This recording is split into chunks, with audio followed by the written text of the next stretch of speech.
क्या तुमने कभी गौर किया है, कुछ लोग कमरे में आते ही हवा बदल जाती है।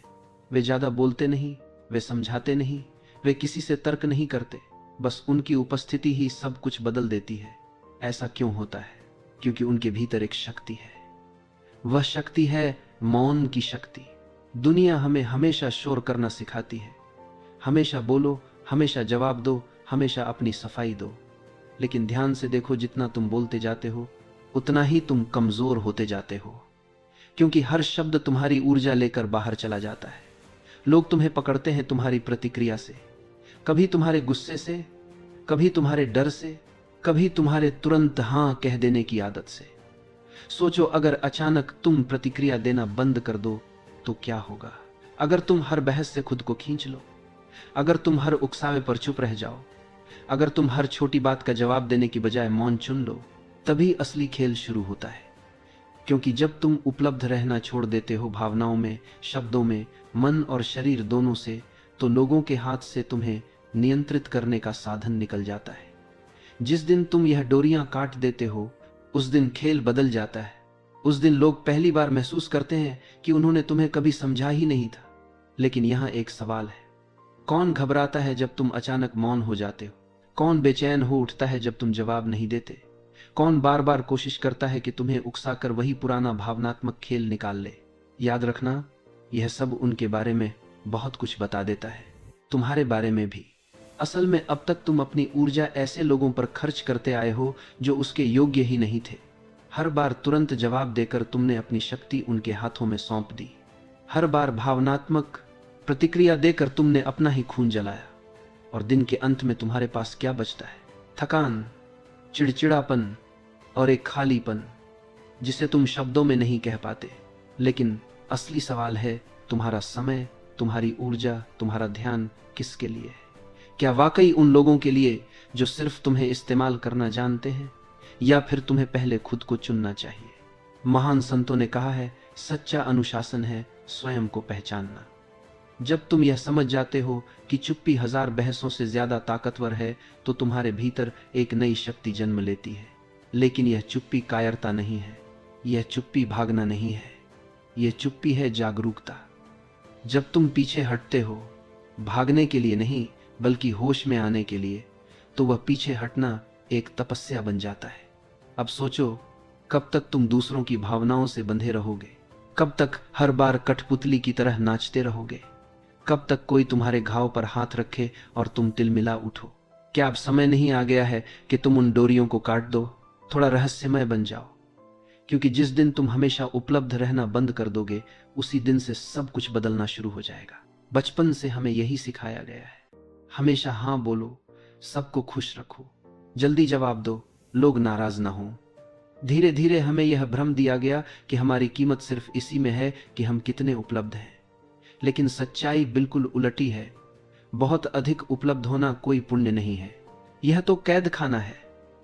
जितना तुम उपलब्ध होते हो, उतना ही तुम दूसरों के हाथों का खिलौना बन जाते हो। लोग तुम्हें एक बटन की तरह इस्तेमाल करते हैं। जब ध्यान चाहिए तुम्हें दबा देते हैं, जब दिल बहलाना है तुम्हें खोज लेते हैं, जब सहारा चाहिए तुम्हें याद कर लेते हैं, और काम पूरा होते ही तुम्हें किनारे रख देते हैं। कितनी बार तुमने सिर्फ इसलिए मुस्कुराया क्योंकि तुम ना कह नहीं पाए? कितनी बार थकान के बावजूद जवाब दिया क्योंकि डर था कि कोई नाराज ना हो जाए? कितनी बार अपनी सच्ची भावना छुपा ली सिर्फ इसलिए कि कोई तुम्हें ठुकरा न दे? यही है आत्मत्याग, यही है खुद से धोखा, और यही है वह जाल जिसमें आज ज्यादातर लोग फंसे हुए हैं। यहां तक कि हमारी ऊर्जा भी असीमित नहीं है। हर हाँ, हर प्रतिक्रिया हमारे भीतर से कुछ निकाल ले जाती है। और जब यही ऊर्जा बार बार व्यर्थ खर्च हो जाती है, तो हम खोखले हो जाते हैं। लोगों को तुम्हारी परवाह नहीं है, उन्हें सिर्फ तुम्हारी उपयोगिता चाहिए। तुम्हारा साथ, तुम्हारा सहारा, तुम्हारी संवेदना, बस उतनी देर तक जब तक उन्हें जरूरत है। लेकिन जिस दिन तुम सीमाएं खींचते हो, जिस दिन तुम कहना शुरू करते हो बस अब और नहीं, उसी दिन वे लोग तुम्हें बदला हुआ, अजीब और ठंडा कहने लगते हैं। असल में तुम नहीं बदले, बस अब तुम उनके लिए उपयोगी नहीं रहे।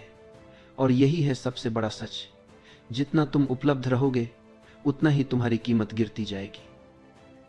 क्योंकि जो चीज हर वक्त मिल जाए, वह रद्दी कागज बन जाती है।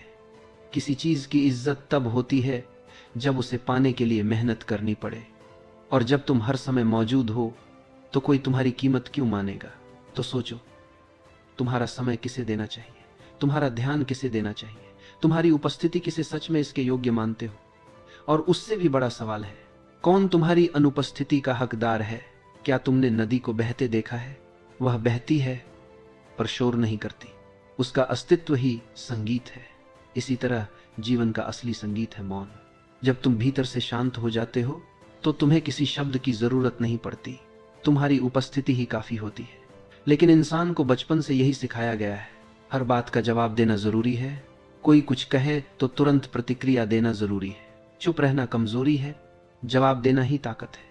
यही सबसे बड़ा भ्रम है। असल में सच्चा ताकतवर वही है जो हर सवाल का जवाब देने की जरूरत नहीं समझता, जो अपने मौन से दूसरों को असहज कर दे, जो अपनी चुप्पी से लोगों के भीतर सवाल जगा दे। क्योंकि मौन तुम्हारा बचाव भी है, मौन तुम्हारा कवच भी है, और मौन तुम्हारा शस्त्र भी है। लोग तुम्हें उकसाते हैं ताकि तुम बोलो, ताकि वे तुम्हारे शब्दों को पकड़कर तुम्हें नचा सके। लेकिन अगर तुमने बोलना ही छोड़ दिया तो, अगर तुमने मुस्कुराकर चुप रहना सीख लिया तो, तब उन्हें लगेगा जैसे दीवार से टकरा गए हो। वे जितना कोशिश करेंगे तुम्हें छेड़ने की, तुम उतना ही शांत रहोगे। ये वही शक्ति है जो एक तपस्वी के भीतर जन्म लेती है। ध्यान से देखो, जिन्हें हम संत कहते हैं, उन्होंने जीवन भर बहुत कम बोला, क्योंकि उन्होंने समझ लिया था कि सच्चा उत्तर शब्दों में नहीं बल्कि मौन में है। जब तुम चुप रहते हो तो सामने वाला बेचैन हो जाता है। वह सोचता है, क्यों यह मुझे जवाब नहीं दे रहा, क्यों यह मेरे हिसाब से नहीं नाच रहा। और तभी वह पहली बार देख पाता है कि उसका नियंत्रण अब तुम्हारे ऊपर नहीं रहा। लोग तुम्हें उतना ही इस्तेमाल कर सकते हैं जितना तुम उपलब्ध हो। अगर तुम खुद को रोक लो, अगर तुम अपनी ऊर्जा बचा लो, तो उनका खेल वहीं खत्म हो जाता है।